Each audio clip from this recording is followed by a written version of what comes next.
Good morning students, I am Sangeeta Bhalara madam. I teach maths in 7th standard semi division.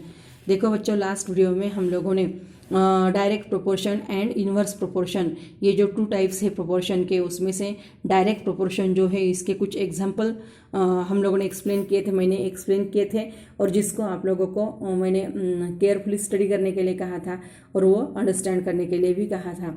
तो उसमें देखो direct proportion किस तरह से किए जाते हैं, तो देखो उसके लिए कुछ एग्जांपल मैंने आपको किताब में जो सॉल्व किया है वो भी एक्सप्लेन किया था। तो देखो तो डायरेक्ट प्रोपोर्शन किसको कहते हैं कि कोई जो नंबर होता है या फिर कोई थिंग जो होती है उसकी अगर क्वांटिटी बढ़ गई तो उससे डिपेंड जो उसकी वैल्यू है वो भी क्या होती है, उसकी भी ग्रोथ हो जाती है। और अगर कोई थिंग जो होती है या फिर कोई चीज़ होती है उसकी क्वांटिटी अगर कम हो गई तो उसका वैल्यू जो है वो भी क्या होती है, कम हो जाती है। तो उसको कहते हैं डायरेक्ट प्रोपोर्शन। तो इसका प्रैक्टिस सेट 37 में उसके कुछ एग्जाम्पल जो है 5 एग्जाम्पल, उसमें से कुछ एग्जाम्पल मैं आपको सॉल्व करके दिखाने वाली हूँ और वो किस तरह से मैंने सॉल्व किए हैं। तो उसी प्रकार आप लोगों को भी ये वीडियो देखकर अच्छी तरह से केयरफुली अंडरस्टैंड करने के हैं और उसी प्रकार रिमेनिंग एग्जाम्पल सॉल्व करने का ट्राई करने का है। तो देखो प्रैक्टिस सेट 37 में क्वेश्चन नंबर 1 है, if 7 kilogram onions cost 140 rupees, how much must we pay for 12 kilogram onions. फिर से रिपीट करती हूँ, if 7 kilogram onions cost 140 rupees, how much must we pay for 12 kilogram onions. यानी देखो यहाँ पर ये एग्जाम्पल किस तरह से सॉल्व करने का है वो हमें अभी समझ लेने का है। तो देखो यहाँ पर दिया है, जो एग्जाम्पल में दिया है, if 7 kilogram onions cost 140 rupees, ये हमें एग्जाम्पल में दिया है। Let us suppose the cost of 12 kilogram onions is x rupees. यानी अभी क्या करने का है, 12 किलोग्राम ओनियंस की जो वैल्यू है, उसकी जो कॉस्ट है वो कितनी मानने की है, एक्स रुपीज़ मानने की है। अभी इनका the weight of onions and there cost very in direct proportion. देखो यहाँ पर ओनियंस का वेट और उसकी कॉस्ट ये दोनों का डायरेक्ट प्रोपोर्शन है। क्यों? क्योंकि देखो जब 7 किलोग्राम ओनियन होते हैं तो 140 रुपीज़ लगते हैं। अभी यहाँ पर ओनियन जो है उसका वेट बढ़ गया है तो इसका मतलब उसकी कॉस्ट भी क्या होने वाली है, बढ़ने वाली है। तो इसको कहते हैं डायरेक्ट प्रोपोर्शन। अभी ये जो इक्वेशन है वो इक्वेशन किस तरह से यहाँ पर हमें तैयार करने का है वो देखो। तो देखो 7 किलोग्राम के लिए कितने लगते हैं, 140 रुपीज़, तो 12 किलोग्राम के लिए कितने लगेंगे, एक्स रुपीज़ लगेंगे। देखो यहाँ इसीलिए 7/140 इज इक्वल टू 12/x, तो ये हो गया उसका इक्वेशन तैयार। अभी ये इक्वेशन सॉल्व करने का है। इक्वेशन सॉल्व करने के लिए इनका क्रॉस मल्टीप्लिकेशन करने का है। देखो यहाँ पर 7 × x इज इक्वल टू 12 × 140। देखो 7 × x इज इक्वल टू 12 × 140। अभी ये जो इक्वेशन दिया है वो सॉल्व भी करने का है। देखो अभी यहाँ पर 7 × x, हमें x की वैल्यू फाइंड करने की है, 7 की आवश्यकता नहीं है।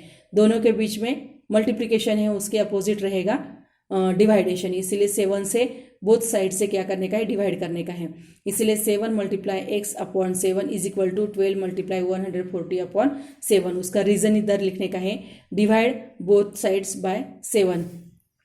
इसलिए 7 × x/7 यानी 7 × 1 = 7, 7 × 1 = 7 इज इक्वल टू, देखो 12 × 140/7, 7 × 1 = 7, 7 × 2 = 40 और ये 0 का 0। तो x यहाँ पर सिर्फ रिमेनिंग x रह गया, तो x इज इक्वल टू 12 × 20। देखो 12 × 20 x इज इक्वल टू 12 × 2 = 24 और ये 0, यानी x की वैल्यू कितनी आ गई, 240। यानी तो आंसर आ गया, cost of 12 kilogram onions is ₹240। यानी 12 किलोग्राम के लिए 240 रुपीज़ लगने वाले हैं। उसके बाद अगला एक एग्जाम्पल है क्वेश्चन नंबर 3, ये भी मैं आपको सॉल्व करके दिखाऊंगी। For 9 cows 30 kilogram 500 gram of food supplement are required every day in the same proportion, how much will be needed for 12 cows. देखो फिर से एक बार रीड करती हूँ। For 9 cows 30 kilogram and 500 gram of food supplement are required every day in the same proportion, how much will be needed for 12 cause.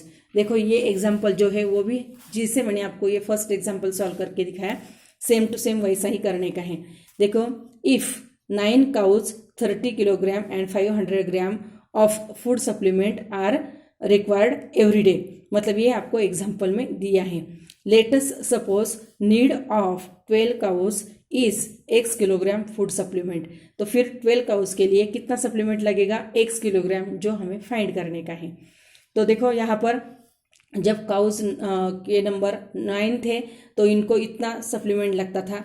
अभी cows जो है वो उनके नंबर्स बढ़ गए हैं तो फिर उनको सप्लीमेंट भी क्या लगेगा, अधिक लगेगा, ज़्यादा लगेगा। इसका मतलब ये प्रोपोर्शन जो है वो डायरेक्ट है। तो देखो the number of cows and their quantity of food supplement in direct proportion, मतलब ये दोनों डायरेक्ट प्रोपोर्शन में है। तो फिर उनका इक्वेशन तैयार करने का है। 9/13.500 इज इक्वल टू 12/x। तो देखो यहाँ पर इनका इक्वेशन अभी cross multiplication 9 × x is equal to 12 × 30.500। तो फिर यहाँ पर देखो अभी यहाँ दोनों के बीच में मल्टीप्लीकेशन है तो उसका अपोजिट डिवाइड करने का है। 9 × x/9 इज इक्वल टू 12 × 13.500/9। इसका रीज़न लिखने का है, डिवाइड बोथ साइड्स बाय 9। फिर देखो 9 × x इज अपॉन 9, 9 1 जा 9, 9 1 जा 9 इज इक्वल टू 12 × 13.500/9। देखो यहाँ पर ये दोनों को 3 से डिवाइड किया जा सकता है। 3 3 जा 9, 3 4 जा 12। अभी उसके बाद 3 1 जा 3, 3 4 जा 12। 13 में से 12 माइनस किया तो 1 आ गया, तो यहाँ पर 15 हो गए। तो यहाँ पर जो डेसिमल पॉइंट है वो वैसा कि वैसा। तो देखो 3 5 जा 15 एंड ये दोनों 0। तो फिर आंसर आ गया x इज इक्वल टू 4 × 4.500। तो फिर इनका क्या करने का है, मल्टीप्लिकेशन। तो x इज इक्वल टू, देखो ये दोनों 0 जो है वो वैसे कि वैसे रख दिए। देखो 4 5 जा 20, इसलिए x यहाँ पर 0, यहाँ पर 2 आ गए। 4 4 जा 16 + 2 18। तो फिर आंसर आ गया 18.000 किलोग्राम। तो फिर यहाँ पर आंसर आ गया 80 kilogram food supplements will be needed for 12 cows. यानी 12 काउज को 18 किलोग्राम फूड सप्लीमेंट जो है वो एवरीडे लगने वाला है।